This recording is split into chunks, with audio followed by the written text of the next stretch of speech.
Hey there, Hill folk, and welcome back to another episode of Appalachian Intelligence. We're extremely grateful to have you guys with us here again for another week, for another episode, for another edition. With you tonight, per the usual, your hosts, Justin, Ryan, and Lance. And I'm not even asking these boys how they are tonight. They're doing fantastic. I already checked with them. And the last time I asked them, it caused a gigantic fuss. So we ain't even getting into it. We don't How even are So care now you? you anymore. don't How are want to you, know. So Justin? now, so now you don't want to know how we are. So here, I'll Whatever. pander. Nope. I'll pander to you. How are you tonight, Justin? I'm doing fantastic, Lance. I am doing fantastic. I'm That's not good. giving into your petty shit. Yeah, somebody has to. I'll be All that right. guy. It's fine.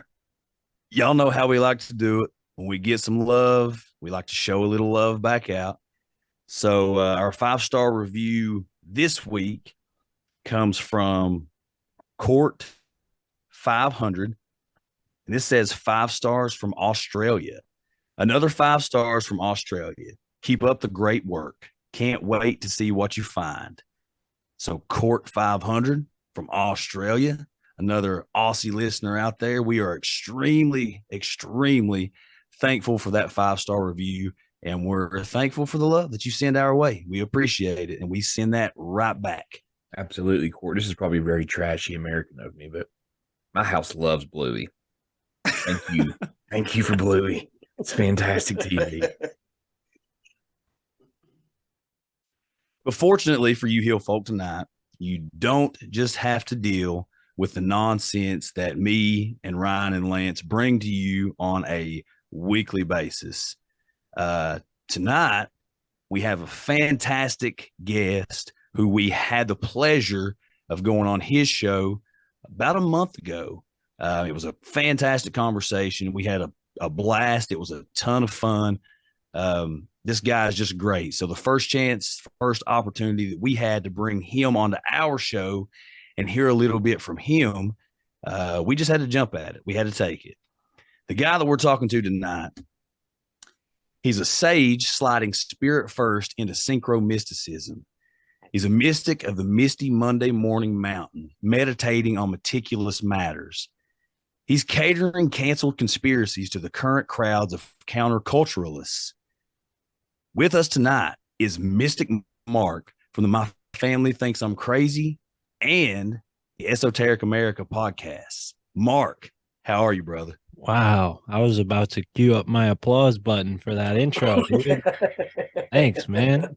This is a real Well, pleasure to be invited onto a show and then treated so kindly. I couldn't expect anything less from three gentlemen with as much Southern hospitality as you three have. So, yeah, it's a real it's a real it's a real great time we're about to have. I'm excited. Based on our last conversation, I'm excited about this one. Oh yeah. oh yeah. Now, when Us he too, read for that to sure. me before you came on here, Mark, I said he does not like green eggs and ham.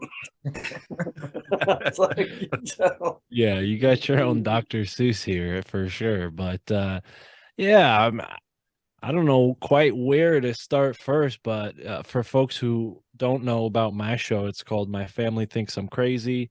Mostly because my family thinks I'm crazy, and also because I knew that was a super relatable title for a show. And actually, it struck me in a eureka kind of moment uh, on the same day that I told my family that I was quitting my job to do podcasting full time and work with this nutcase comedian named Sam Tripoli. So I've been doing that for about 2 years now, and it's worked out great. And I'm real grateful to have met, really cool guys like you. And I actually put together a podcast cooperative, which all three of you are a part of now. Uh, for that exact reason, because I'm making all these friends, and why don't we all support each other? And the way we can do that is by being a part of one cooperative and saying, hey, check out this cooperative. People will find your show, they'll find my show, and we can all rise together as the tide rises all ships. Yeah, absolutely. That's something that we're extremely thankful and grateful for is your friendship and your just willingness to put that stuff out there and be like, hey, you guys come jump on board here and come on to this Alt Media United, this cooperative that shows all these different podcasts. And again, it's like we say all the time on here, it's all about building the tribe, man. It's about building the tribe and throwing ropes and bringing everybody up together and just showing that love and being as helpful and as we all possibly can. Because that's what it's all about. And back to the intro really fast. It doesn't even come close in comparison to the intro that you gave us when we came on your show. When that dropped and I heard that intro, and for anybody that hasn't listened to our appearance on Mark's show, my family thinks I'm crazy. Shame Go on you. back. Yeah, first off, shame on you. But secondly, you at least have to go listen to that intro, because when I heard that, I was in my truck, I was pulling into work, and I literally had goosebumps. I had chills listening to that intro. And I was like, for a split second, I thought, you know what? I'm not even going into work today. I'm going and finding this freaking treasure. I love that, man. Well, thank you. Thank you. It's a lot easier to do it in post. I mean, here you are doing the introduction right before my eyes. So that's a lot tougher than what I do.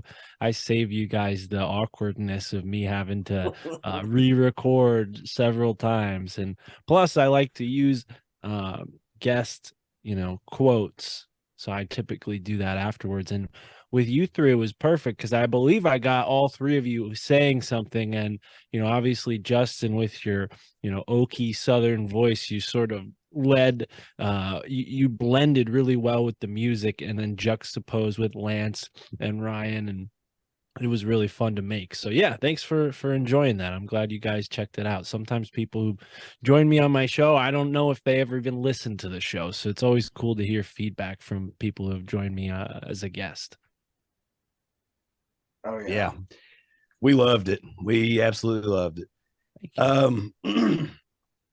Sorry, folks. My voice has been really, really nutso for the last little while. So if I start getting a little scratchy or hoarse or not my usual self, just look over that.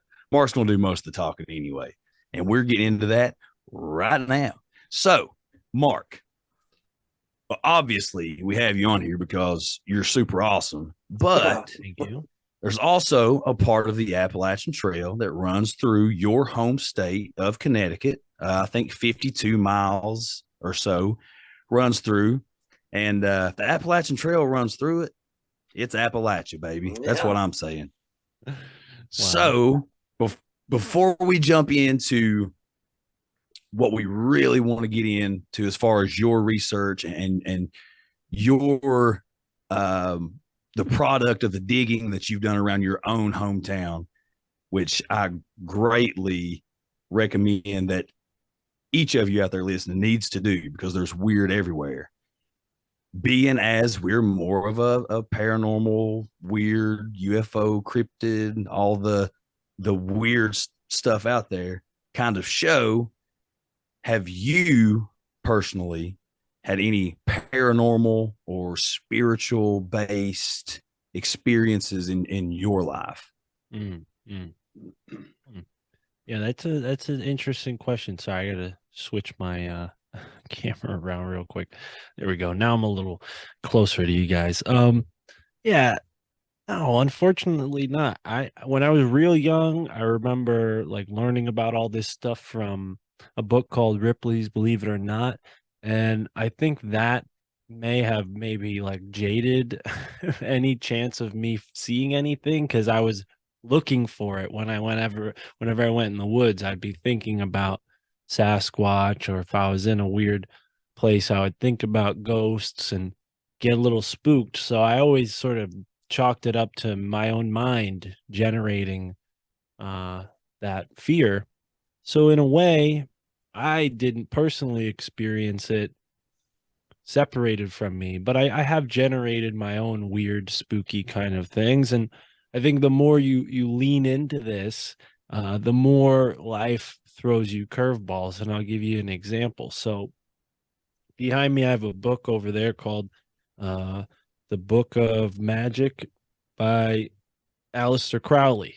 And he's somebody with quite a weird reputation and, done a lot of questionable things in his lifetime. And 5 or so years ago, I was curious about, what exactly his magical knowledge amounted to. So I went right to what looked like the main source, which was his Book of Magic. It's his fourth book or in some series, and it's huge. It's like 600 pages and hardcover. It cost me $100, which is probably the most I ever spent on a book at that point in my life. Anyways, I bring this book into work, of all places, because I was working at a cafe, and I'm thinking, oh yeah, between drinks and whatnot, I'll just read this book here and there. And I was doing that like normal. And this guy walks into the cafe, doesn't order anything, and he sits down. He opens up a little pocket Bible, hotel Bible, and he sets up 2 little candles on the table, not with like a lighter, but like electric candles, like you flick a switch at the bottom and place them on the table. So he's over there performing some kind of seance, and I'm like, what the heck is going on? I see from the corner of the cafe like something weird is going on, and he's scribbling in between the lines of the Bible, which, that's heresy in my book. Like, you don't do that. So I told him, I said, hey man, I don't know what you're doing, but you can't hang out in this cafe unless you buy a coffee. I didn't say anything about his weird seance, but I thought that would, give him the hint, like, hey, cut it out. So he got a little upset with that, and he came over to the counter and he said, do you know who I am? I said, no, I don't know who you are. And keep in mind, this guy could have been homeless based on the way he looked, right? So when he said, do you know who I am? I'm thinking like, the guy who's been sleeping in the dumpster? Like, no, I don't know who you are.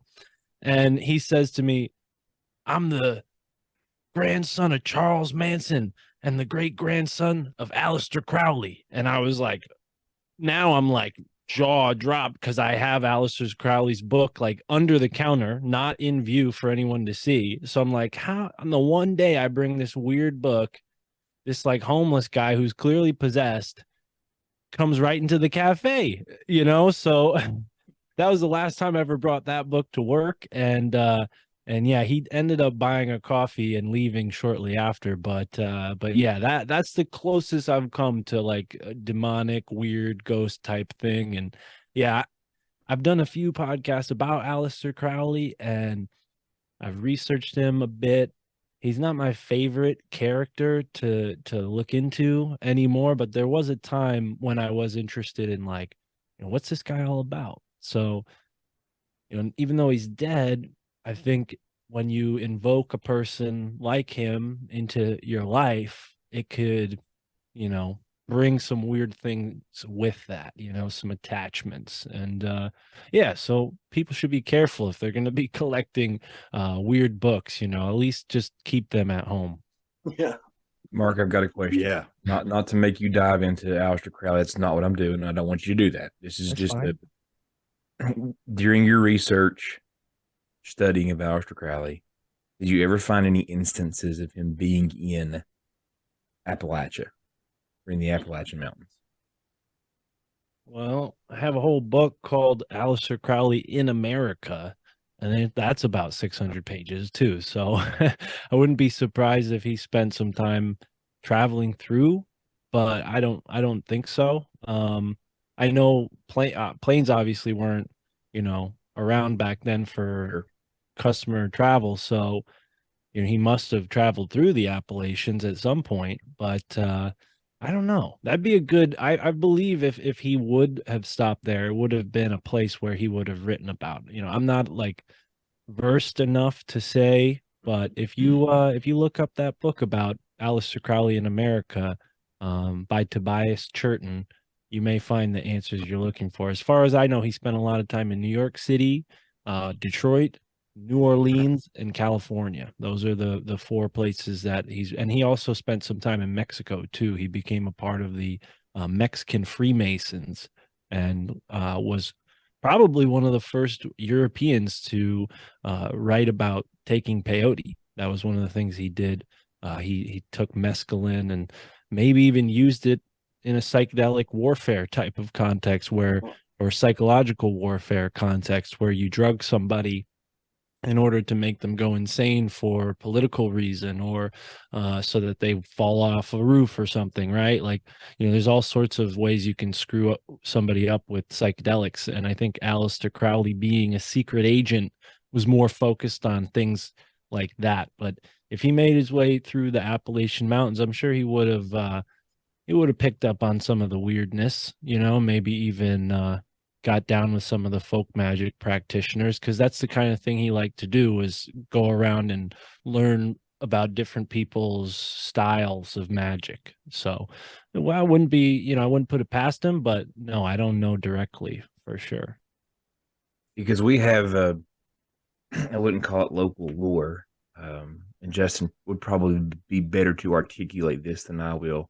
But there is a story that is in our area,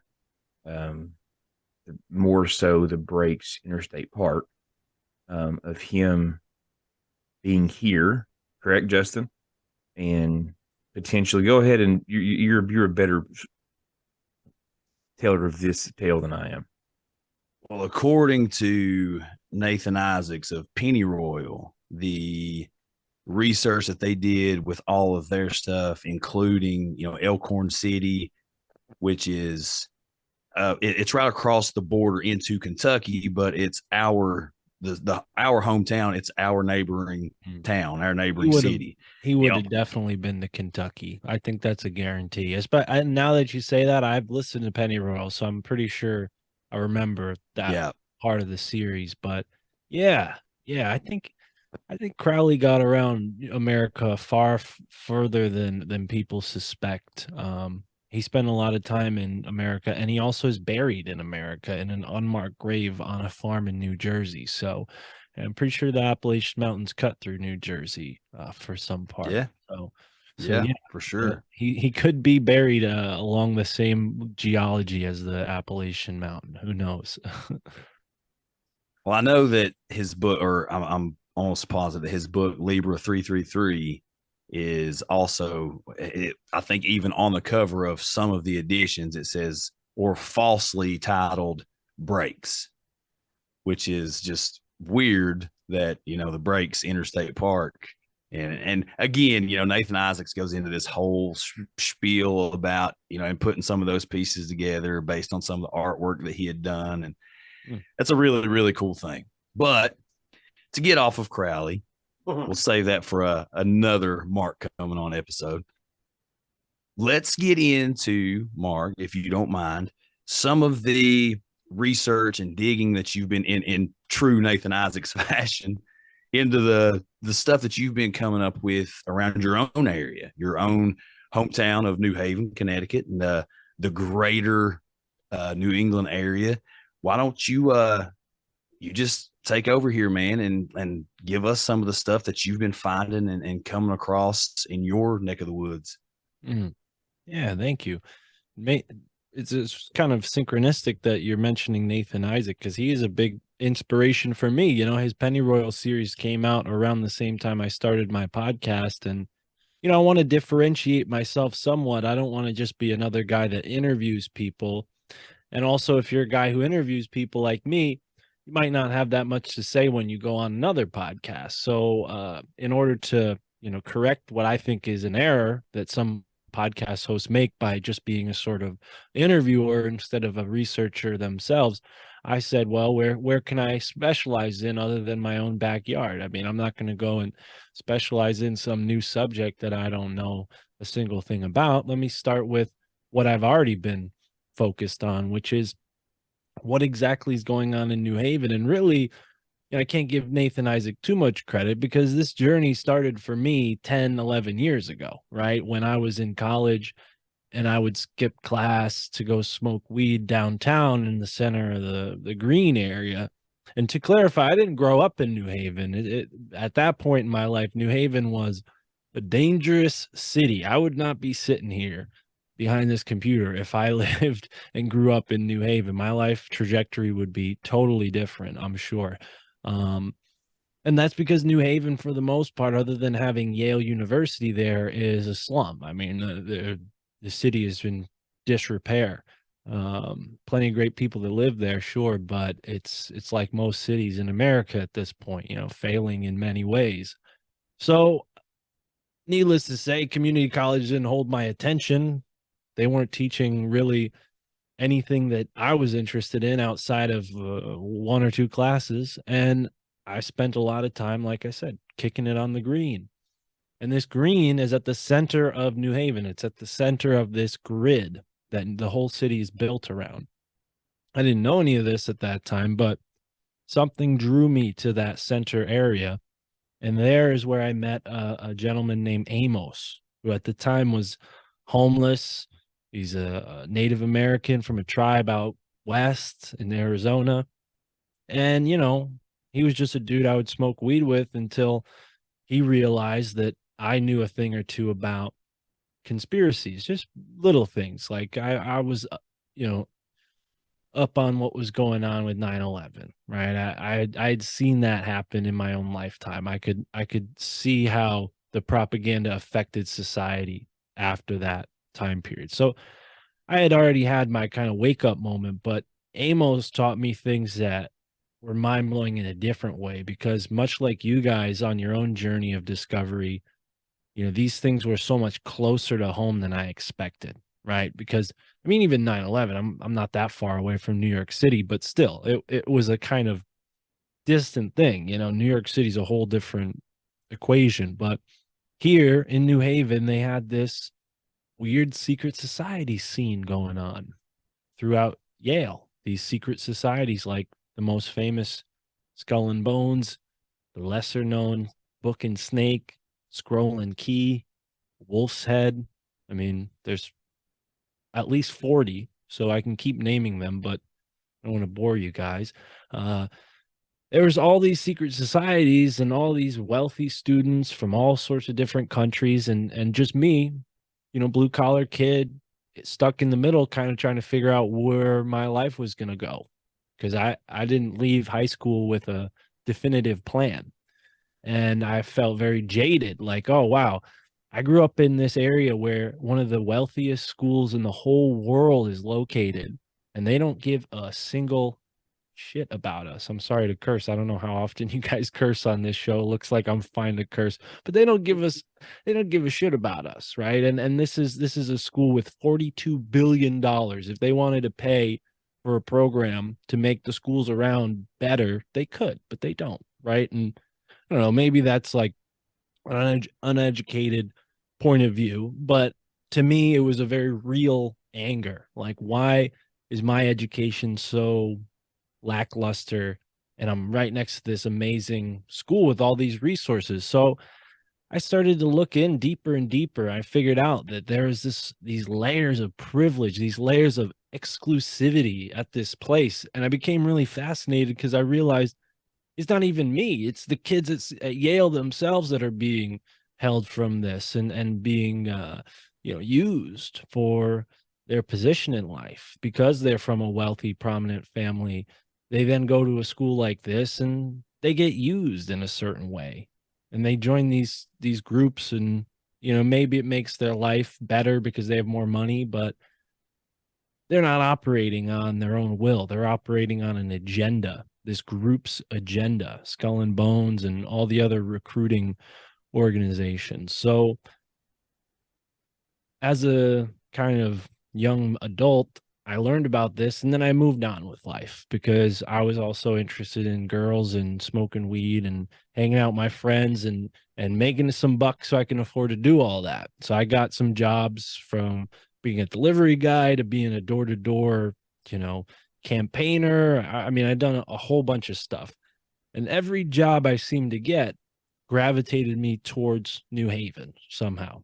And eventually I ended up working at a bakery where I was actually delivering bread to Yale University. So I would wake up real early in the morning, get in a van full of bread, and then deliver that bread all over New Haven's campus, right? So I'm going inside of Yale buildings that I'd never had access to before, just as a a nobody, walking around New Haven. You see all these amazing buildings, but they have security and, all the doors are locked. You can't just walk around, you can maybe walk some parts of the campus, but either way, it was a fascinating opportunity to see inside of this huge institution, this Yale University, and all the secrets that seem to be waiting in there for me to find. And I found a lot of weird stuff. For example, every Tuesday I would deliver pastries to a building for the Yale economics department. And it was just this sort of mansion looking house. It wasn't like a school building. Looked like a mansion. And the janitor got really tired of having to let me in the door. So he taught me a way to break in. Okay. So every week, every Tuesday, I'm jumping over this wall to go through this door that's never locked.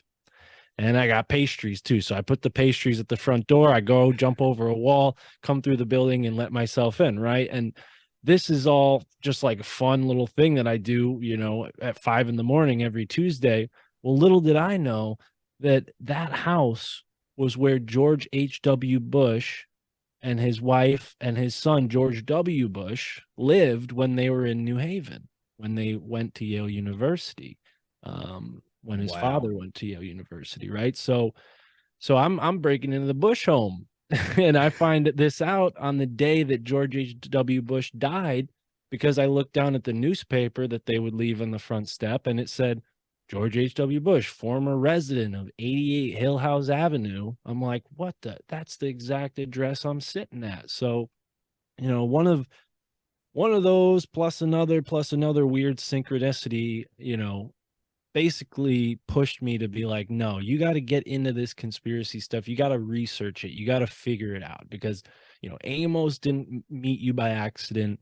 This George W. Bush house thing didn't happen by accident, and on and on and on. So, and then obviously meeting Sam Tripoli was kind of a crazy synchronicity too, because, not only got me introduced to a bunch of people like Tony Merkel, who connected us, it got me, into the podcasting world in a sort of with the pedal on the floor, like super speed. So let's get into the weird stuff that I've found out since I've started researching, because all of that, like, working and seeing weird things here and there, it was very like circumstantial and like here and there. It wasn't until I started podcasting that I had time to actually sit down and like look into this stuff and research this stuff. So yeah, I guess we can begin with the beginning, like the early history. New Haven, as it started, was sort of an outlier colony. There were some pretty wealthy people who were all educated in the Ivy Leagues in England who founded New Haven. So New Haven was sort of upper crust from the start. And they chose a position in between two red mountains, two red trap rocks. And this, to the Native Americans who lived in the area, was the body of a giant. Okay. So Hobomoko was this giant that the Native Americans would pray to, would worship. Not every tribe thought of him as a giant, but essentially he was like a spirit of nature, almost like Pan to the Western folklore. And it had that sort of neutral, sort of dualistic nature where, Hobomoko was someone who could solve your problems. It wasn't necessarily like a benevolent God who wanted to help you, but he could do it, right? He had his own kind of life as a giant, as a god. One of the things that he did was he actually stomped on the Connecticut River and rerouted it. And when you look at the map, you can actually see that at one point in time, the Connecticut River flowed straight down to New Haven. Now there's a river called the Quinnipiac River that's disconnected from the Connecticut River, and that flows into New Haven. But at one point in time, New Haven would have been at the mouth of the Connecticut River very long ago, during a time when the Connecticut River was actually a body of water called Lake Hitchcock. So how did the Native Americans who were there for, according to archaeologists, guesses, only 10,000 or so years. How did they know about this event that possibly took place before that, right? With this giant Lake Hitchcock that was a result of the glaciers melting. So all of this is kind of interesting because you have the Native American lore, you have the geologists' findings, and they're both saying the same thing. Furthermore, the giant that stomped his foot and rerouted the river, he killed a giant beaver. Okay, that's one of the stories associated with the giant. He killed a giant beaver, and this beaver's body became another mountain up in Massachusetts, further up the Connecticut River. I don't remember the name of that mountain. I think Sugarloaf Hill is the name of that mountain in Massachusetts. And when you look at it from far away, kind of looks like a beaver's body, and then maybe a smaller hill where its head would be. And both are on opposite sides of the river, or this sort of tributary that flows into the river. Now, the giant itself, like I said, his body is a mountain, because at one point in time, his brother and him got into a fight with thunderbirds who shot him with lightning and turned him into a mountain. Okay. So, like, this is what the Native Americans are talking about. It sounds like a Godzilla movie to me, right? I mean, so Tech Godzilla came in and saved him. yeah, well, we'd be looking at a different landscape if that was the case. But the other mountain that's directly in New Haven, because Sleeping Giant's like one town over north in Hamden. The other mountain, that was his brother. I forget the name of his brother, something with an M. He died by being drowned in a river. And, New Haven has this deep sound in its harbor. So at one point in time, you can imagine, like that river flew all the way down to New Haven. Maybe there's also floods that were regular in that area. So it's sort of interesting how native lore, what geologists find, and then even the landscape itself, they're all sort of mirroring each other in this interesting way. And the initial settlers of New Haven had their sort of lion's share of places to pick from, and they chose New Haven. So I don't think that's coincidence that they chose the body of a giant to nestle next to.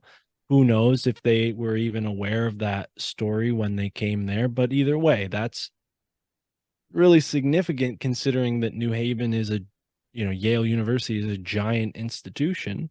Not only that, but Yale University's art gallery has a shrine to Mithra that they salvaged from a European mansion from, I think, like 200 AD, where these, wealthy people had a shrine to Mithra in their house. And then Yale took that out, cut it up into pieces, and then reassembled it in their art gallery. Well, why is that significant? Well, the giants that I just mentioned, they're kind of similar to what you read about when you look into Mithras, because Mithras is, according to some legends, born from the body of a stone giant. So now you have these, Mithra shrines inside of Yale University right next to a stone giant, and you have this skull and bones cult, which possibly,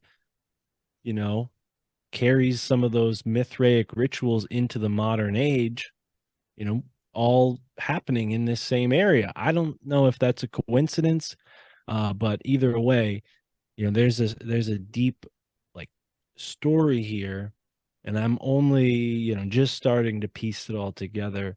And there's several different areas or aspects that I would like to highlight today. I guess we kind of got the background out of the way.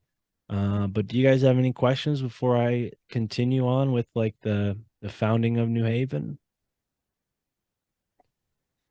No questions. I'm just loving every second of this, man. Cool.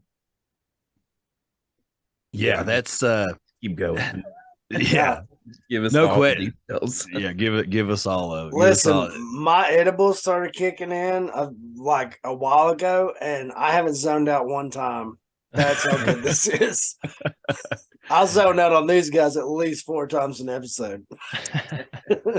No, I mean, I don't have any questions. I just think that it like you, I don't believe that it's a coincidence that all of these things are kind of tying together in the location that it is, with the mythos of this giant and all this stuff there. Because you look all across just the U.S., the Serpent Mounds in Ohio, the Lovelock Caves and all the native tradition and everything. You look at in that area at all the military bases, Air Force bases, all that stuff.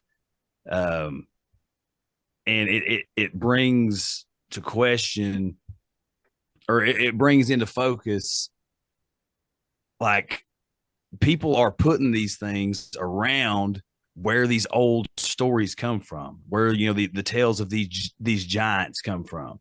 And obviously I have a certain belief that where these giants kind of come from, that I believe it takes on a much larger spiritual aspect. So when people are kind of looking that direction, I don't think that it's a coincidence. No, I think that it's extremely interesting.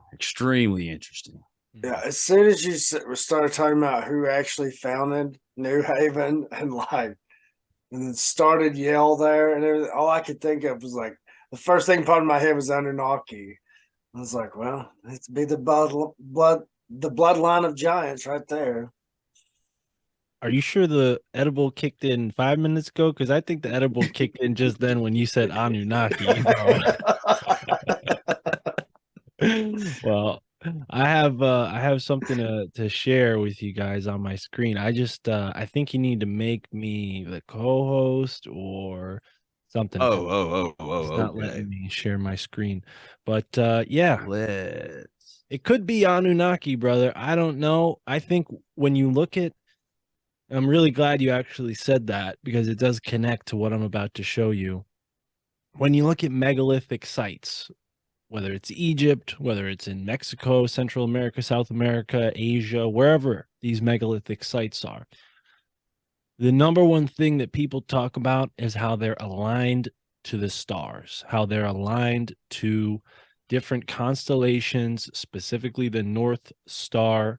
And it's no different when you look at the landscape or the cityscape of certain colonial cities, which is interesting because we're told that these people were, Christians, Bible bearing Christians, right? And I don't know much about like exactly what the Bible says. I'll admit I haven't read it cover to cover, but I don't think they talk about lining your buildings up with the stars. It just seems like that's a little more, esoteric than what's taught in the Bible. Maybe they hint at it, but I don't think there's instructions in the Bible that show you this. So I'm wondering, why exactly are people aligning their cities in such a way?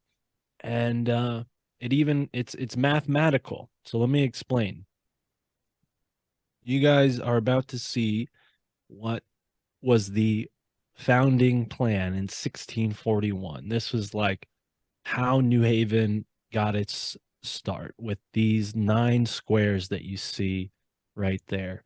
It's very interesting because when you look at the Kabbalah, a 9 square always represents Saturn. Okay.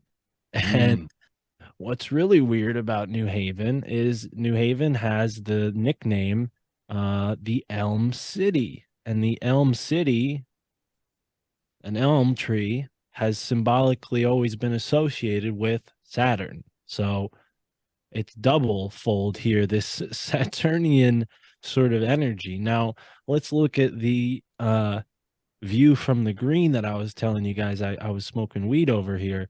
Oh, snap. This kind of looks like a pentagram. What do you guys think? I mean, Yeah, that's what I saw Kinda, right off the exactly. rip. Yeah. Yeah, two pentagrams at that. One of them is kind of lopsided, and if you look at it from above, directly above, it's not a perfect pentagram, but this angle certainly gives you that impression. And when I looked at the pathworks as a young man, I thought, oh, it's a pentagon.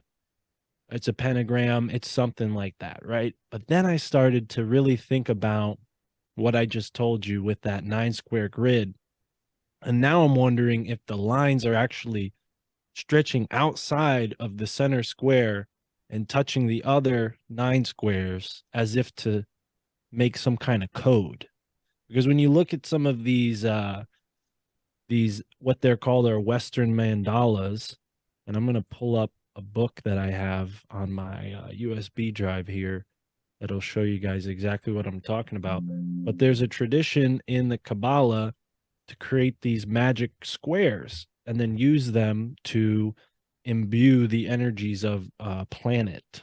So if they're doing that with just squares, then why wouldn't they, extrapolate that onto the construction of cities in order to get some kind of benefit, right? Saturn is like a materialistic energy. So if somebody were to have that knowledge and wanted New Haven to thrive and prosper as an economic sort of stronghold in the colonies, maybe they would have tried to imbue it with that Saturnian type of energy, right? I mean, nowadays people hear that and they think, oh God, Saturn, Satan, and I don't blame them because there's a lot of weird stuff going on with the Saturn cults historically, and even Skull and Bones. When a Skull and Bonesman is laid down to rest, he's presented with a sickle or a scythe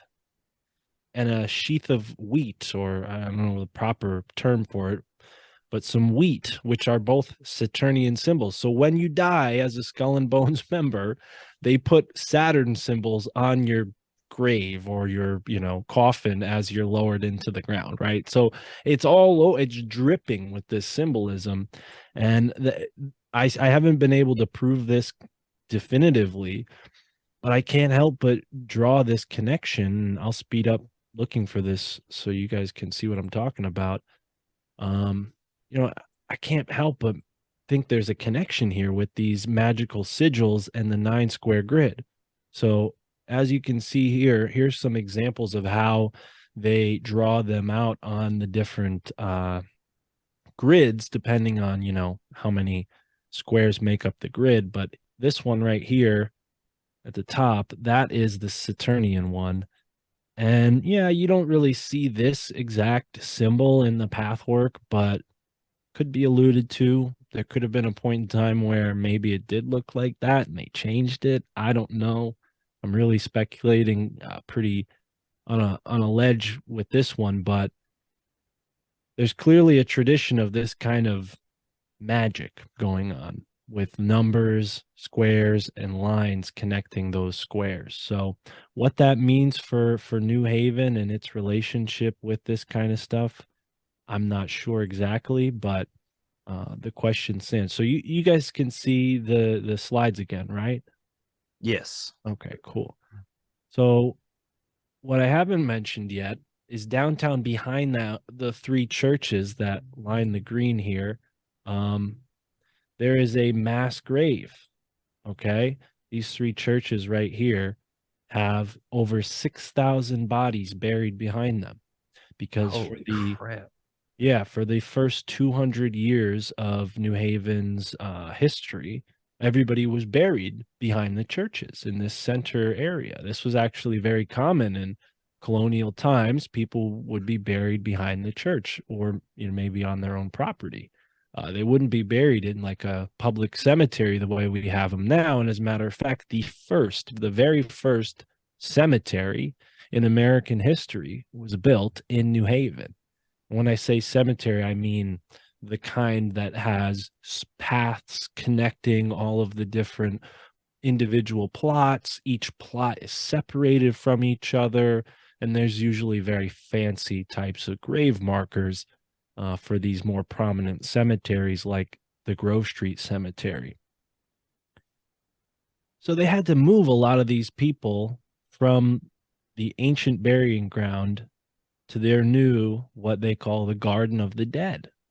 And they called it the Garden of the Dead because it was this, luscious space like they'd never seen before, where people would bury their deceased loved ones.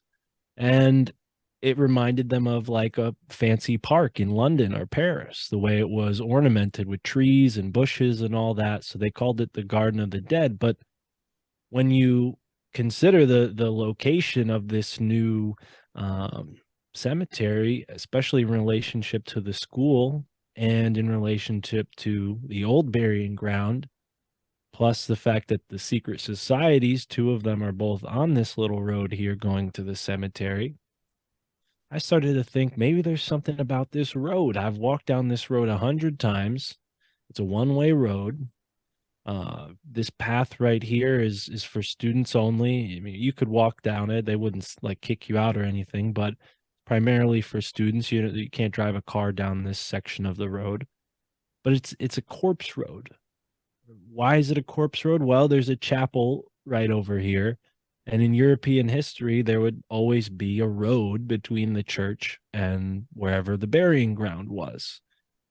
Depending on, how big the town was, this road could be very long or very short.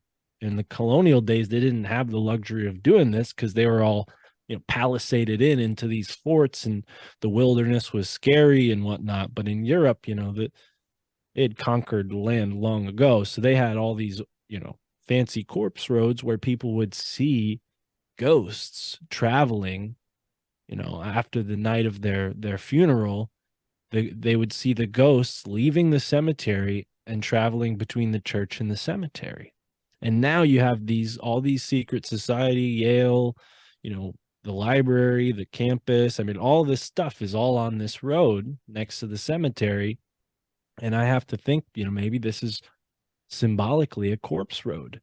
Not to mention you have in the art gallery right here, thousands of artifacts, not just from Native Americans, but everyone from the Egyptians to the Chinese. I mean, there's so many different works of art here. There's the Skull and Bones tomb.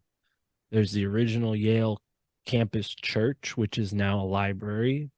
Yale Law School, where Hillary Clinton, Bill Clinton, and many other politicians went to school. I mean, on and on and on. And to top it all off, the Beinecke Rare Book Memorial Manuscript. Hold on, let me rephrase that. The Beinecke Rare Book and Manuscript Library has a copy of the Egyptian Book of the Dead. Okay. Oh, wow. And the Egyptian Book of the Dead, as you can see here in this photo up in the top right-hand corner, very old, their copy of it. And the reason why it's all old and tattered like that is because the Book of the Dead wouldn't be in a library. The Book of the Dead was actually a thing that people received after they had died, and they would be buried with their copy of the Book of the Dead so that in the afterlife, their soul could read this book and figure out what to do.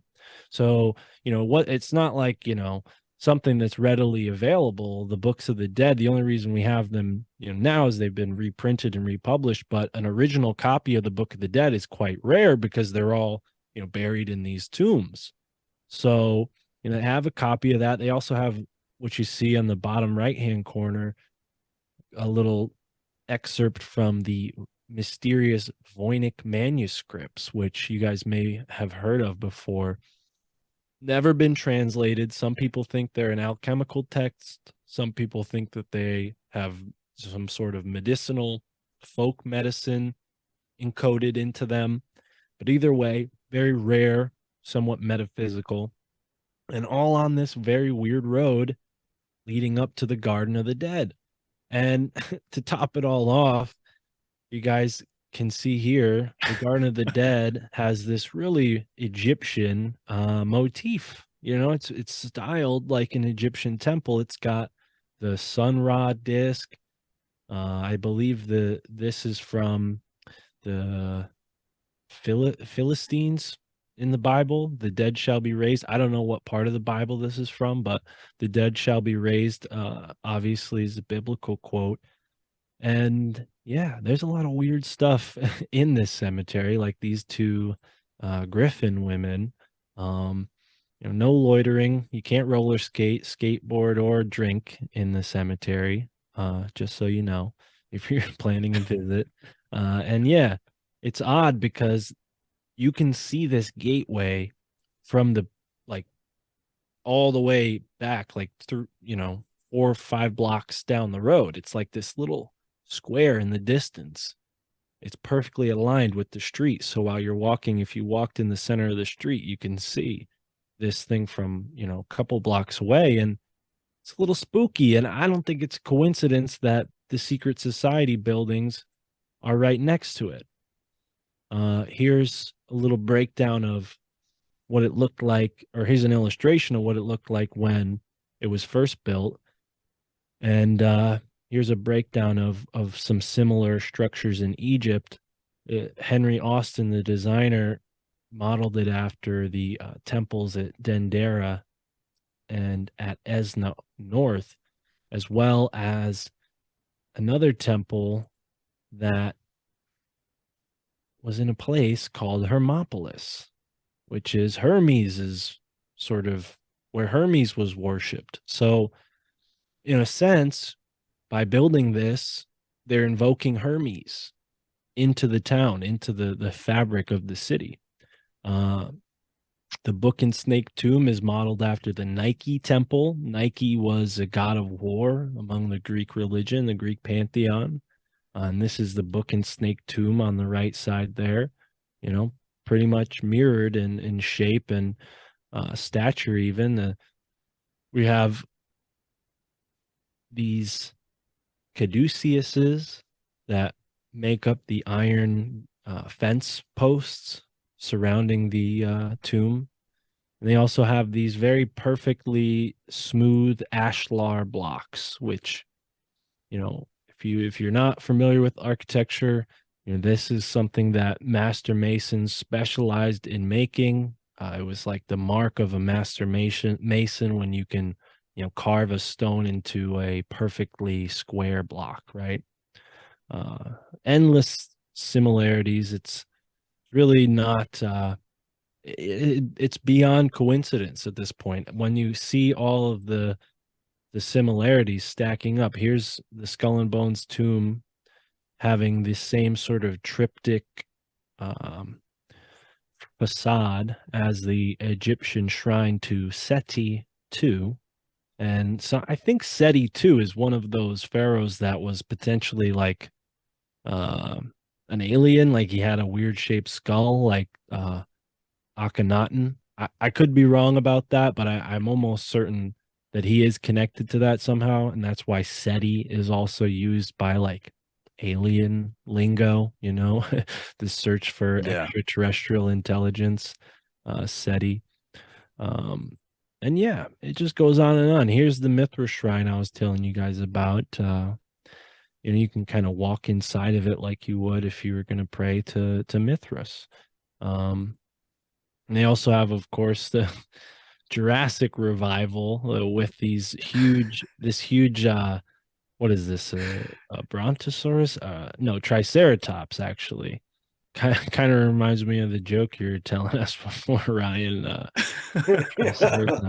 But yeah, there's a lot going on. This is the Peabody Museum you're looking at here, and paleontology was sort of born in this institution. So I don't know where you gentlemen stand on the historicity of dinosaurs, but for people who have their suspicions, well, I kind of think that there's a good reason to be suspicious about Yale and really anything they do. It seems like they have more of a political agenda than anything else. And yeah, I would question these dinosaurs that this gentleman discovered, because he was in a competition called the Bone Wars, where him and a colleague had a race to see who could find the most types of dinosaurs.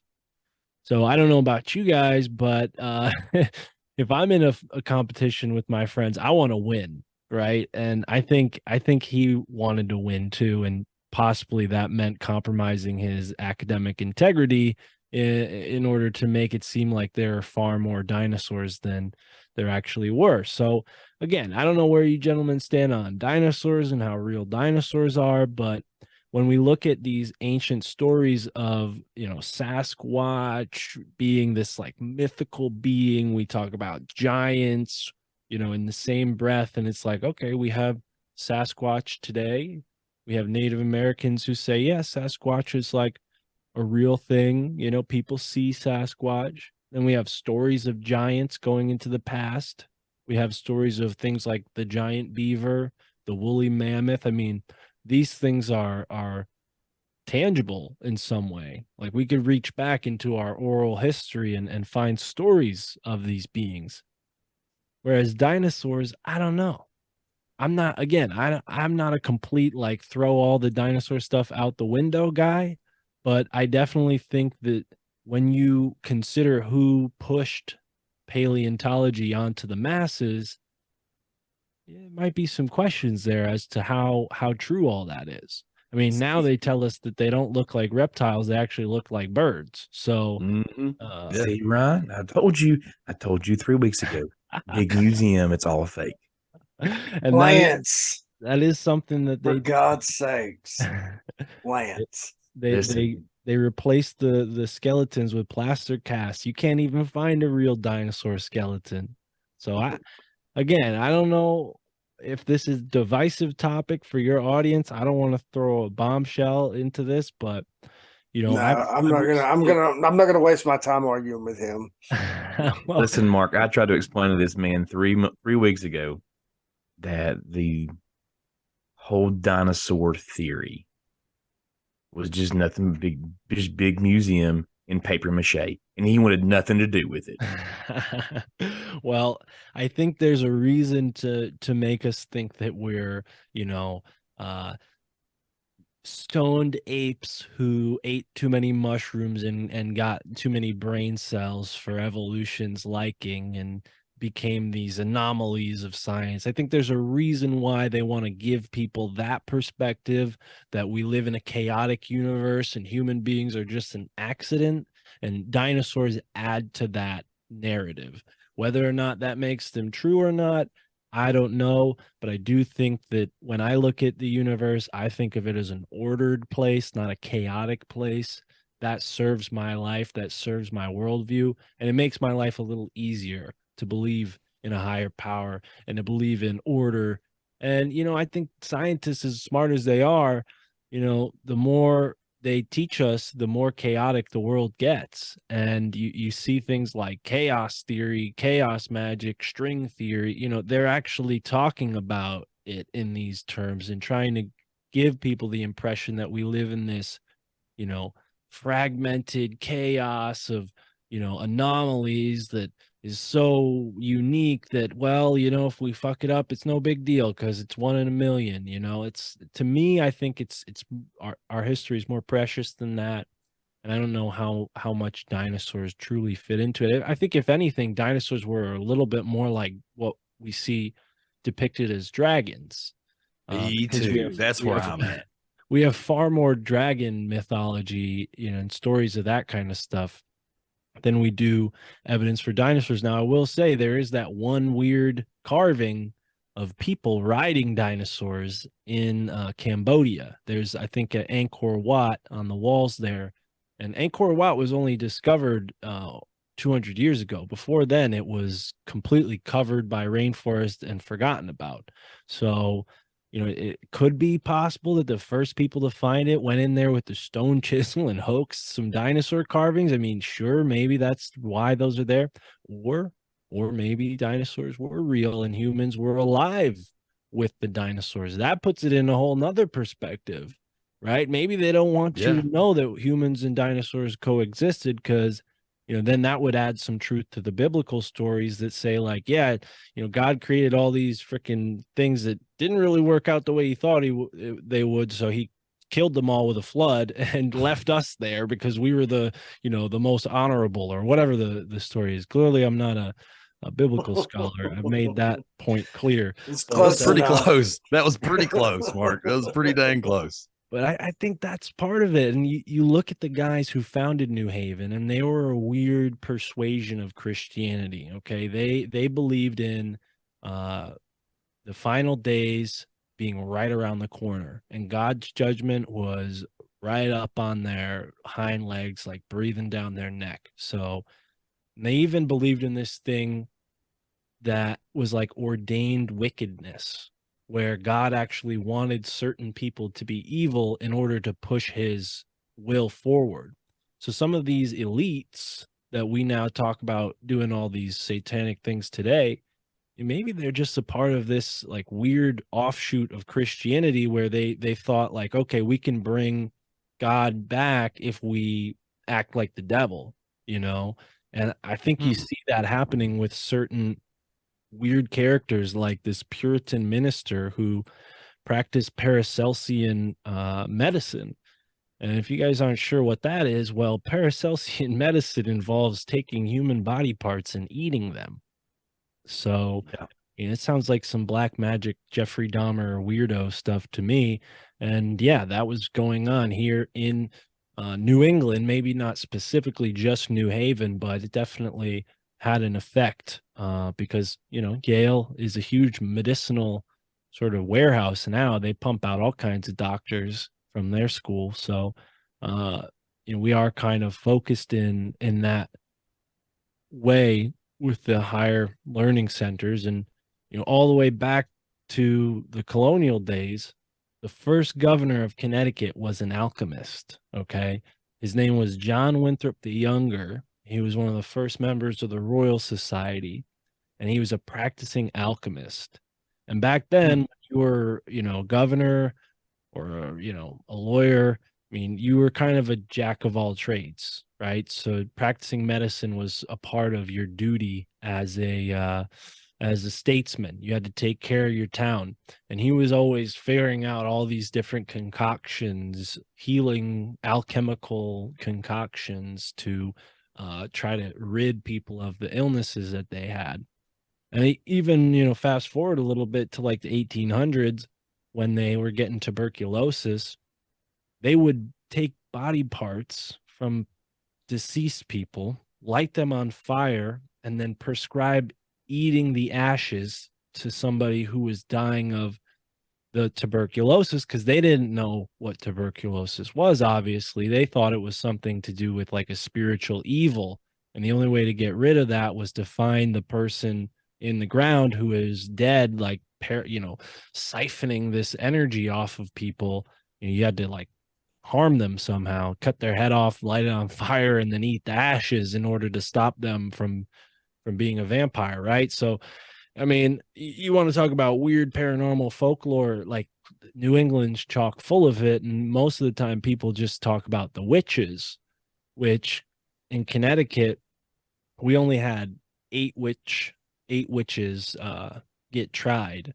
And after 3 of them were hung and 5 of them escaped, John Winthrop the Younger put an end to the witch trials because, well, he wasn't present when that happened. And when he came back from London and got back into the position of governor, he was like, hey, everybody, like, I know a thing or two about magic, and what these witches are doing is not magical. So let's just all calm down. And the witch trials pretty much stopped in Connecticut after that, because he had some sort of occult knowledge where he was actually, and people didn't call him a witch because he was using the magic to heal them. So they were okay with certain types of magic. You see, that's the part that people don't understand when they look at New England history and they see the witch trials. They think everybody was afraid of magic. No. They were afraid of certain people practicing magic. They actually encouraged people to do magic. They thought of it as a godly thing to practice magic. Like God, you were actually like, you know, making God happy somehow by figuring out his secrets, right? Which, you know, I don't necessarily disagree with that. I think there's a lot of geniuses in the world who have amazing skills, then they'll say themselves like, yeah, this is a gift from God, you know? So Yeah. I don't necessarily discount that. And I think that's a big part of American history that gets neglected is this New England Yankee sort of gumption of like, figuring it out and putting a little elbow grease into it. And all the Yankees left and settled the West, so they're not quite like that anymore here, but we were for some time until we all left. I mean, my parents, they come from immigrants, so I'm not involved in genealogically in New England's history that much, but it's been fascinating to sort of piece this all together. And I know I kind of just went on like an hour-long rant there. So if you guys have any questions, I could probably like hone in on some details, specifics. No, I every wouldn't bit of I that wouldn't was awesome. necessarily I wouldn't necessarily call that a rant. I would call that an extremely informative and Yes. super weird lecture from Professor Steeves. That's what I would call that. Thank you. Oh, I don't know how many professors wear Marlboro merch, but yeah, I appreciate that. Only Only the the cool ones. best. That's exactly. Oh man. Yeah. Well, no, one thing that I mean, it's not real. Well, I guess it is kind of a question. You said this giant that we're going all the way back to the giant was Hobo Moko. Hearing that, and I know that this is coming from probably the native tongue. It's native folklore, so they're giving this guy's name. But like when I first heard you talking about that, the first thing I thought of was what is it? Hockomock Swamp? Is that what it's called? Hockomock Swamp.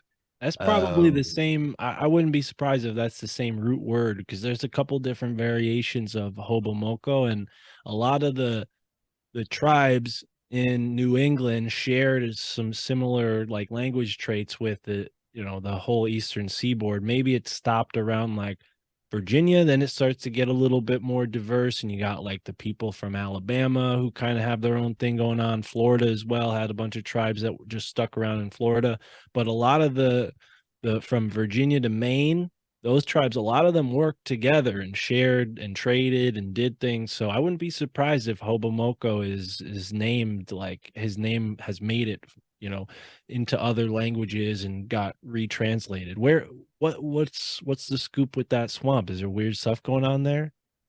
Yeah, if I'm not mistaken, I could be here. But I actually watched a little. It was like a little doc or whatever about the Bridgewater Triangle. I don't know. That's in Massachusetts. It's actually really close.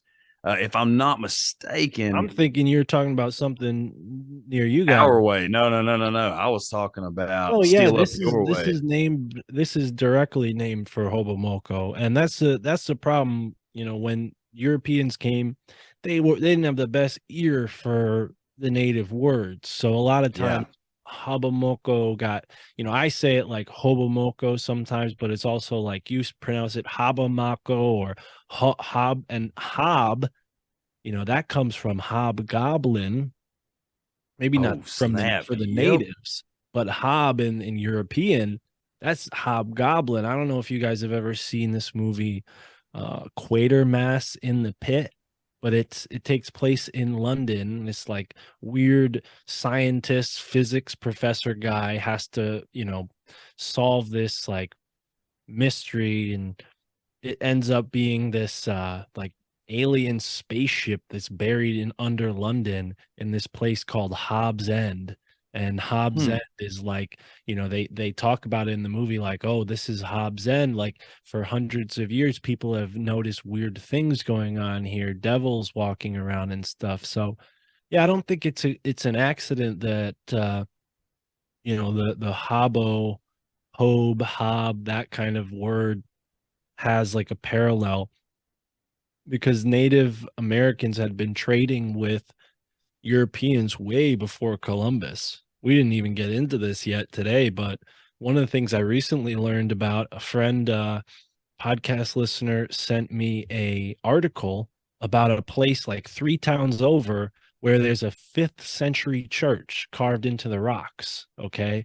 5th century. So that means in 400 something AD, they say that some people from the Mediterranean sailed over here, and probably were lost, probably didn't have enough people to like make an actual settlement and survive, but they were there long enough to like carve these like symbols into this stone, and they had clearly what looks like some sort of religious altar or like a church basically in the woods.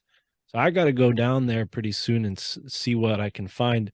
But yeah, there's so many like lost connections to the old world, and we're given this impression that, oh, Columbus, he found it all, and after him that's when everything changed. And really, like, it's so much deeper than that. Like, you guys probably know about the Templars and Scott Walter and what he's been researching with Oak Island. Like, that all happened way before Columbus, right? So if the Native Americans up that way have been trading with the Norse, the Scandinavians, right, Vikings and whatnot, even, who knows? Like, they could have had like European languages that are at the root of some of their languages. Yeah, absolutely.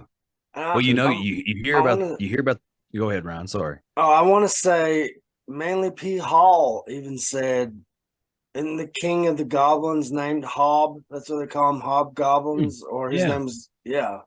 That's the weird thing with Hobomoko and Hob, and I didn't really put that together until you said that. But the Bridgewater Triangle is weird too, because there's stories about goblin type creatures coming out of that swamp and trying to lure people into the swamp. There's a story, they call them Pukwajis, but I don't know. This is a little bit different than the Pukwaji, because the Pukwaji is like a dwarf, like a little person, like maybe even like what we think of as fairies, where they're like miniature, but like human proportioned.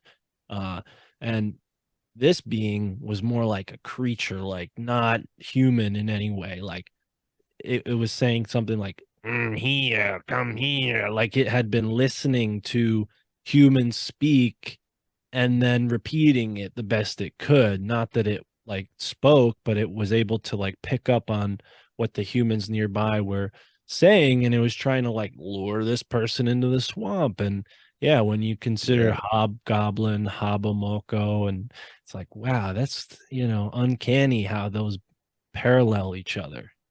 Well, I think everything. Oh my God! Well, you're talking about one of the first statements that you made about Hobomoko was that he was this sort of Pan-like entity. Okay, we're talking Pan, we're talking goblins, all in the same area. Well, you come right down here into Eastern Kentucky, and there was a little documentary called Hellier. They talked a whole lot about Pan and goblins. We're looking, it's like, no matter where you go, you find these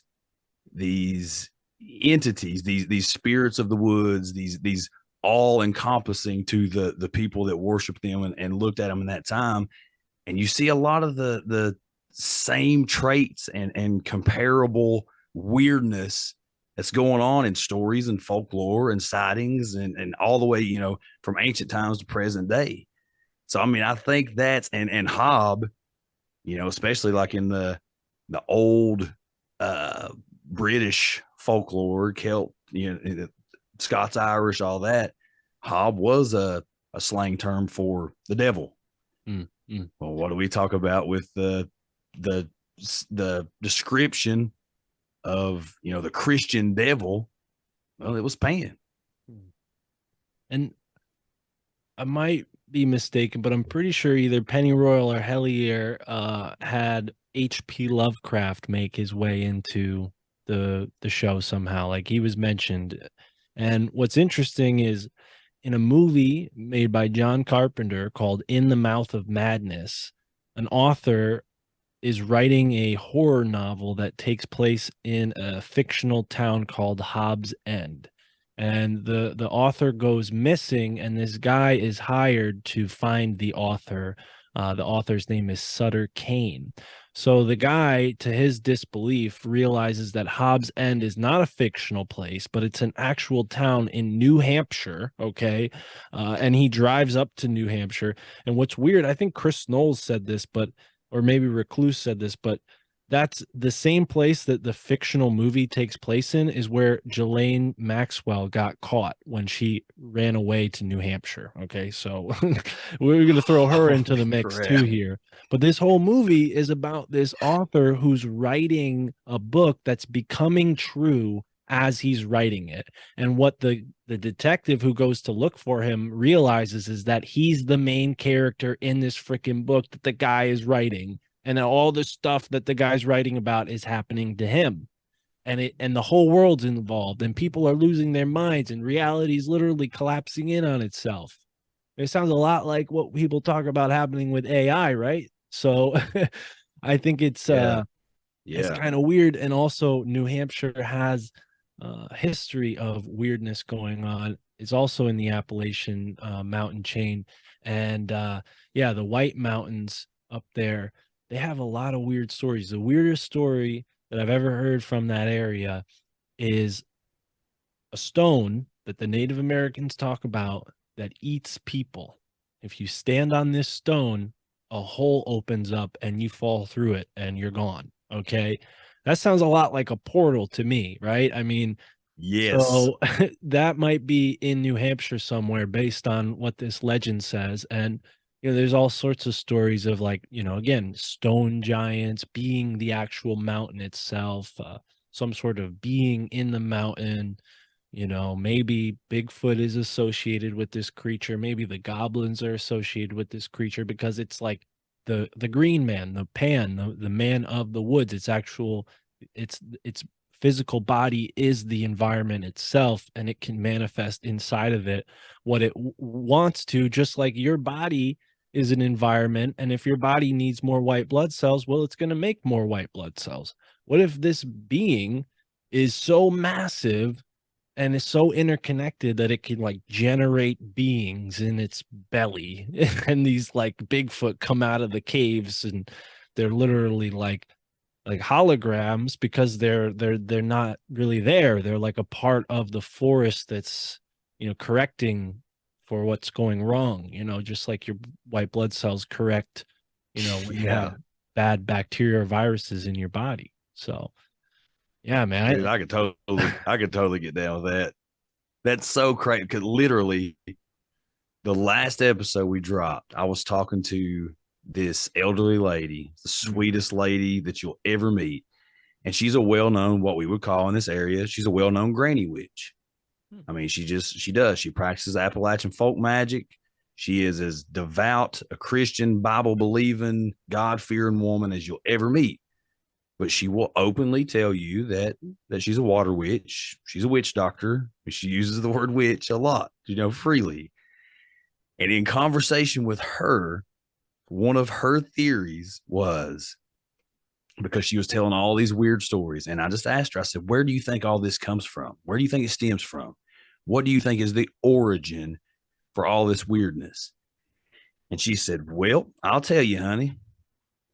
I believe in ancient times, when these little bitty mountains were much, much larger than they are today, there was a bunch of old entities, or how did she put a bunch of old, something along those lines, a bunch of old entities that was being real naughty and causing all kinds of a ruckus and raising a big cane.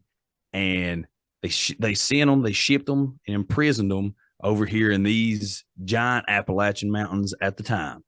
They weren't really settled that we know of. So I believe that they were imprisoned there. And then when people come over and started rummaging around and started digging in these mountains, especially when the coal mining started, we just let all these things out. And now they can wreak as much havoc as they want to. So, I mean, just with her theory and talking about that, and then you talking, what if it's not so much that these mountains were a prison? What if these mountains are part of these entities, or it's a wild thought process, man. Well, if she says that, I feel more comfortable saying it, because I mean, there are definitely people on this planet, on this earth, who have a deeper connection, a more in tune sense for these kind of things, you know.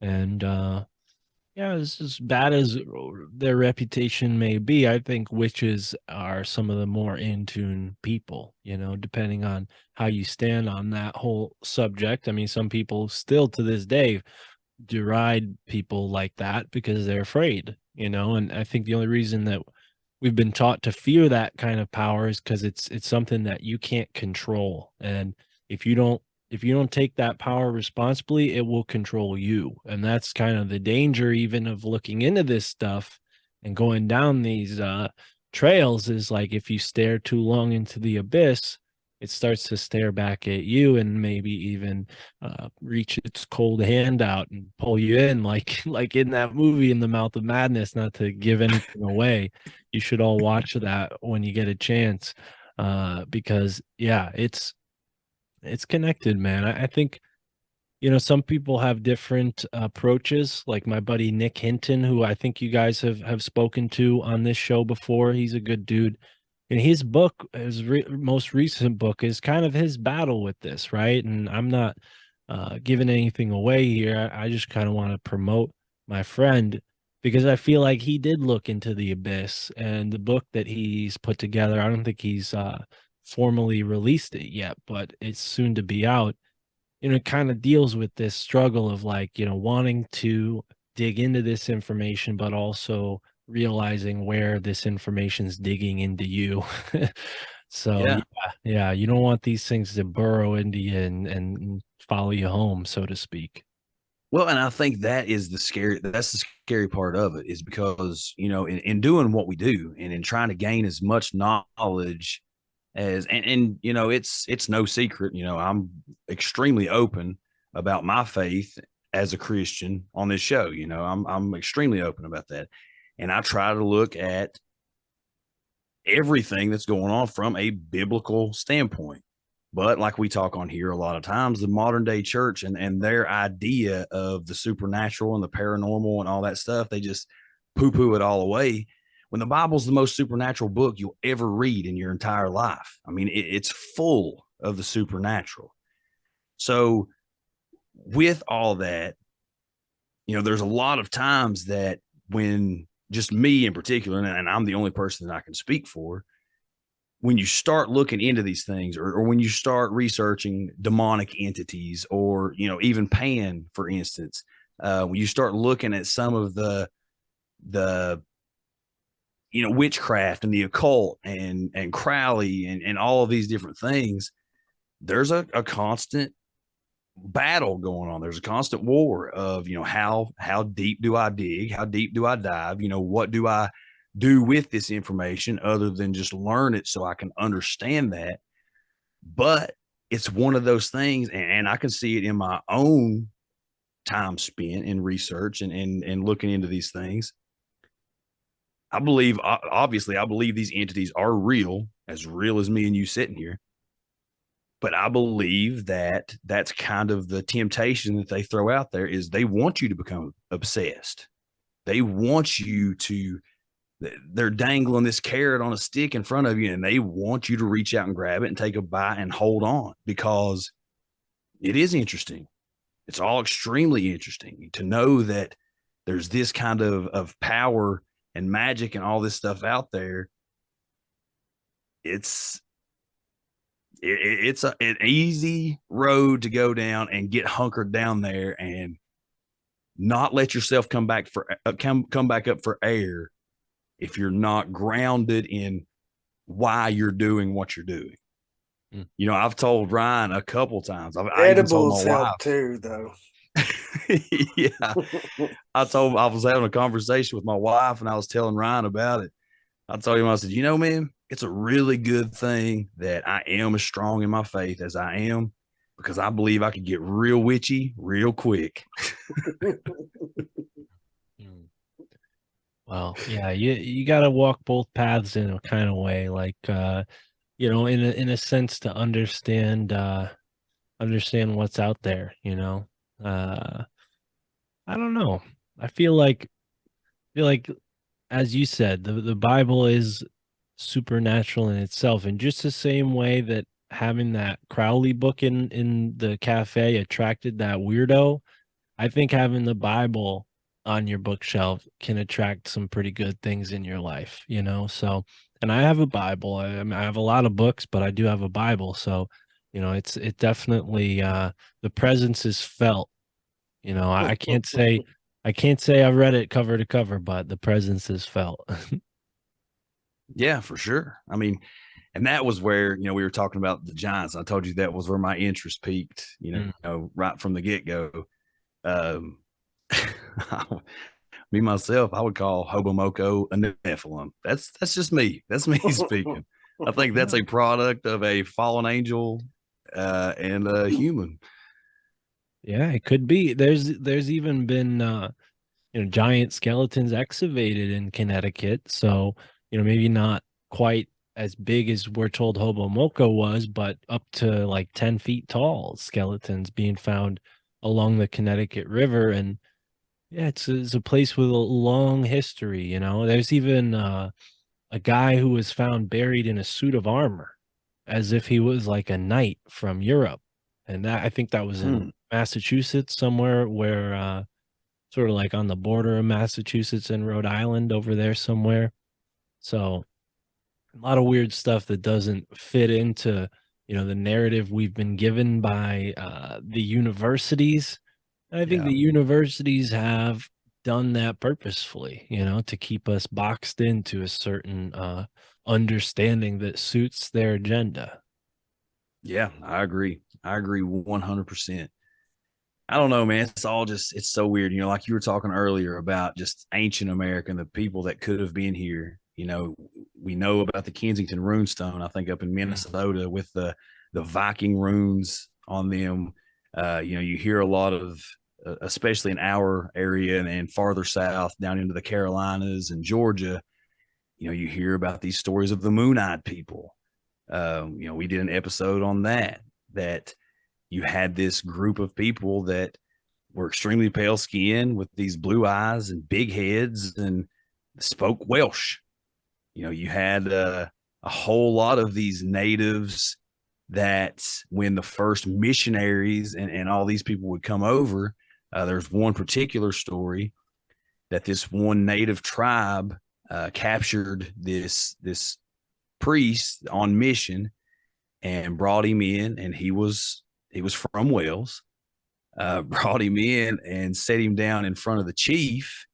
You know, and he was totally in bondage. He thought he was getting ready to be executed, and the chief sits down in front of him, and the chief has blue eyes and starts speaking to him in a tongue that sounds a lot like Welsh. And then when he found out that this priest was from Wales, he lets him go.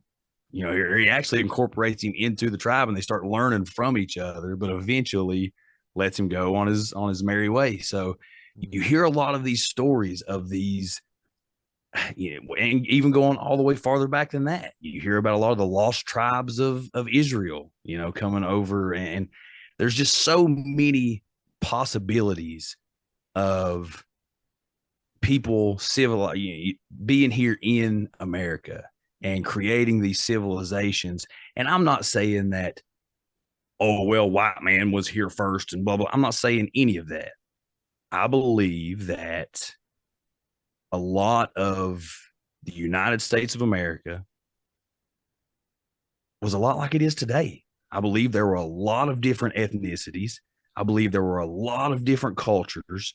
I believe that there were a lot of different full-blown civilizations that were here that traded with each other, that partnered with each other, allied with each other, that went to war against each other, because there's a lot of those stories. And, you know, something really interesting that I heard you say on an episode today, Mark, was, you know, with these natives, there was no fact or fiction. Their folklore was just that. It was them passing on stories and tradition and oral history. So could they have been fabricating some stuff? Yeah, absolutely. You know, we all do.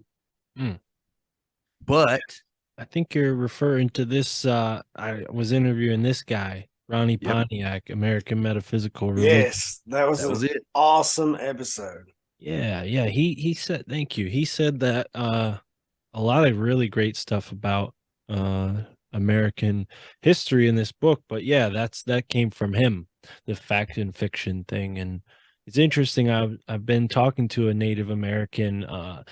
I've had like 8 or 7 conversations with him on the podcast, on the Patreon. They're available only there because sort of due to the nature of what we're talking about, it's, sort of closely guarded information. And to your point about the Welsh, one of the things that he told me about, he verified, was the whole Prince Madoc story, which you may be familiar with. I had a guy on my show a while ago named Rick Osman who wrote a book about this. And it's basically the story of Prince Madoc from 1100 AD, who sailed across the Atlantic Ocean and made his way up the Mississippi River and possibly died in America. So yeah, there was a whole expedition of Welshmen that traveled into America at some point. I'm sure some of them survived and had children and preserved their ways in some tribes, and that's why you see those kind of encounters with the Mandan Welsh Native Americans. Another thing that Lauren Jeffries told me, he's the Native American I was referring to, is that the Chinese made their way up the Mississippi in BC, around 300 BC, and they actually may be responsible for the loss of the mound building culture, and the fact that the mound builders were all gone when the colonists, European colonists, showed up, because they were wiped out with some sort of smallpox that the Chinese had recently contracted in their own history. You can go back and see around the same time they went over and did this expedition, which was secret. Only the king knew about this. It was around the same time that they had their first smallpox outbreak. So yeah, there's a theory that the mound builders were discovered by the Chinese, and maybe purposefully or maybe accidentally infected with the smallpox. And yeah, who knows? I mean, that was so long ago. It could be that there was a point in history where maybe the Chinese dynasty took over another dynasty, and they said, screw that last dynasty, get rid of everything they ever accomplished. And that's why we don't know about this kind of thing. I mean, I'm not a Chinese historian. I can't tell you, what happened after the Hu dynasty, but I think that's what it was, the Huang dynasty that sent the ships over to discover the Americas, right? Before any Europeans had ever drawn a map of it, besides maybe the lost tribes. I mean, that's an older theory too, that was kind of popular among the colonists. But yeah, it's interesting. There's so many different theories, and archaeologists for the most part just think of all of them as horse crap. But I think that's just because they've been given horse crap, and that's all they know. That's all their schools teach them, is this sort of very limited, narrow view of history. Well, it's like in all things, there's a narrative there that they are they're gatekeepers of, and they will die on that hill of whatever that narrative is. And if anybody comes along and questions that narrative, well, you're a problem. We gotta get rid of you. We gotta do something about this. And I just think, I don't know. I think we've lost so much history because of these narratives, these gatekeepers, these people that are just so steadfast in, nope, it has to be this way because this is how I learned it, and my dad learned it, my granddad learned it. And instead of just looking around, just looking at the world around you, I mean, these things can't get in the places that they are and be of runes. Just don't show up in Minnesota and we say, oh, well, somebody must have hoaxed that, or these natives somehow just started carving some stuff into the I mean, it just doesn't happen like that. It's not specific. I don't know, man. It definitely is. It's all so interesting, and I think that every time we sit down here, no matter who the guest is or where they're from, I think what we learn is there's enough of the weird, no matter where you're at. Obviously, New England, where you're at, has its whole stigma of the paranormal and the supernatural and all these, like you said, the secret societies. That's where a lot of those stem from. Appalachia, Central Appalachia, where we are, of course, there's a stigma there, but I don't think it matters where you look at on the globe. There's weird stories and there's weird folklore and there's weird encounters. And the coolest thing for me is how you start to make comparisons amongst all of these different things, all of these different areas, all these different cultures, all these different people groups. You start finding all of these comparisons. And that's when I look at it and say, okay, we're really onto something. Because if my thoughts and beliefs, and there's these entities behind these things that are going on, well, they're going to be in a lot of places. They're going to have a whole lot of people working for them and under them and around them. So I don't know. It's all interesting, man. It's all really interesting. Indeed. Yeah, I gotta agree with you there, man. Mark, this has been an absolute blast. Is there anything else? Great, man. Yeah. Is there anything else about your area, what you're coming across, your plans to look into? Anything you want to share before we jump out of this thing? Because we don't want to leave anything left on the table. I mean, we've got you here. Yeah, I'd love to come back and join you guys again sometime in the future, because there is a lot to get into. And in the meantime, stay tuned into Esoteric America. We just did a whole 4 episodes on just Connecticut, sort of in general. Because it's a small state, we were able to just do the whole state, but we wanted to focus mostly on New Haven County. So we might go back to Connecticut, but we've covered everywhere from Baudette, Minnesota, Anderson, Indiana, the Etowah Mounds down there in Georgia. I don't remember exactly which town we talked about in Georgia, South Carolina. So we got a pretty big list now, 20 episodes, different places we've been to, and we're going to keep that going. Next place we're looking at is either Washington State, somewhere in Washington State, or somewhere in California. So that'll be where we look to next with Esoteric America. But when we do talk about your boys' necks of the woods, we're going to invite you on the show, hopefully, to go deep on all of what you found. And yeah, I'm excited to keep learning, like you said just then, Justin, there's so much to look for, and it's not all in one spot. It's distributed evenly across the whole world, and America seems to have a lot more of it than other places, because for the most part, our history is pretty recent, right? I mean, the Native Americans did a pretty good job of keeping this place kind of in harmony, for lack of a better word. Maybe there were some crazy monsters here that existed from the ancient past that they just sort of let be. And now that we're here, we're kind of like, no, we don't like that. We got to make cities, and we got to make roads in between. And if there's anything weird in between, well, we got to take them out, right? So I think that's sort of what we're reconciling with right now, is that we can't quite,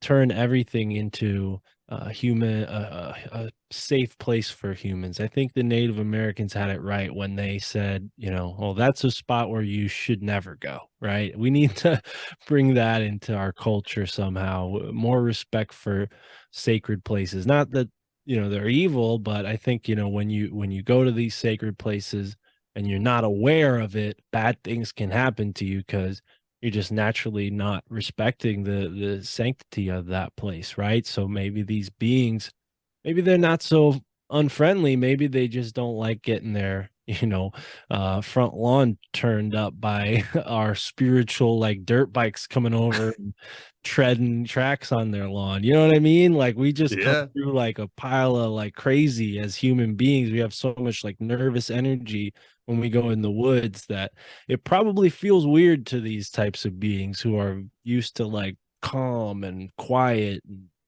who knows? I mean, I'm talking out of turn here because I'm not Pan. I don't know what the hell's going on, but that's if I had to guess, I think a lot of that's going on. So anytime you guys want to have me back on, I clearly could talk for a long time about this stuff, and I'm always learning new stuff. So if you want to keep up with that, folks tuning into this can check me out at myfamilythinksimcrazy.com, and all of the other shows that I do are there as well. So you can learn everything I got going on in that one place.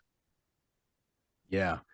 Well, Hill folk, definitely go check out Mark and all of his work because, well, I mean, you've already heard it here tonight. The dude is just a wealth of knowledge. He's one of the most intelligent people that you'll ever have the opportunity to sit down and listen to. And it's just because he puts in the work. He puts in the work. Hey, look, we call it like we see it, Mark. We call it like we see it. And listen, it's a fucking work of art watching him roll a joint. I just sit here, I'm like, dude never took his eyes off the camera. Well, I didn't have that happen this episode. I think that was when we first talked, but yeah, pre-rolled this time. Sorry I couldn't put on a demonstration for you guys. I have a video on my Instagram in case anyone wants to learn how I do it. Sweet. So definitely go check out Mark's Instagram too. Go follow him on there and learn how to roll the perfect joint. Yes, I'm going to watch that. Right. Oh, as always, want to show love to our Patreon members. So like to give a shout out to Katie Lakomsky, Maynard W., Keith Bryant, Mark C., Kenneth Bailey, Mr. Beard, The Amazing Rando, Troy, Fido, Outlaw 441, Richard Meadows, that's Dick Meadows, Devin, Brett Elder, and Tybeca. I hope I said all those names correctly. I know I got Dick's name right. Nobody grows them like him. But no, we do appreciate all of our patrons, all you kinfolk out there. We definitely do. We still will never understand why you want to pay to hear anything that we have to say, but we'll take it. We love you for it. Well, we loved you before it, but we love you even more now because of it. And but everybody else a little bit less. Yeah. That's why you made that sound. Well, it is what it is. No, definitely. Marcus, has been a blast, dude. We appreciate so much you coming on here and hanging out with us over on AI. We'll definitely have to do this again at some point. This is going to have to be like a quarterly meeting that we sit down and just hear what's new from Professor Steeves. Yeah, or we'll go back and forth. I mean, you guys could come back on my show anytime you have something new that you discovered. I love to hear about it. So yeah, let's do it. Let's keep it flowing. Was that a didgeridoo in the background? No, that was a motorbike. Oh. Yeah, I live pretty close to a main road, so you hear that if you got a good ear sometimes. Oh, we were just watching an episode of Survivor. Oh, okay, yeah. No, Hill folk, definitely go check out Mark's stuff. We appreciate you so much for joining us again. We appreciate Mark for coming on here. Lance, Ryan, love you boys. Love you and mean it. Hill folk, until next time, we'll see y'all later.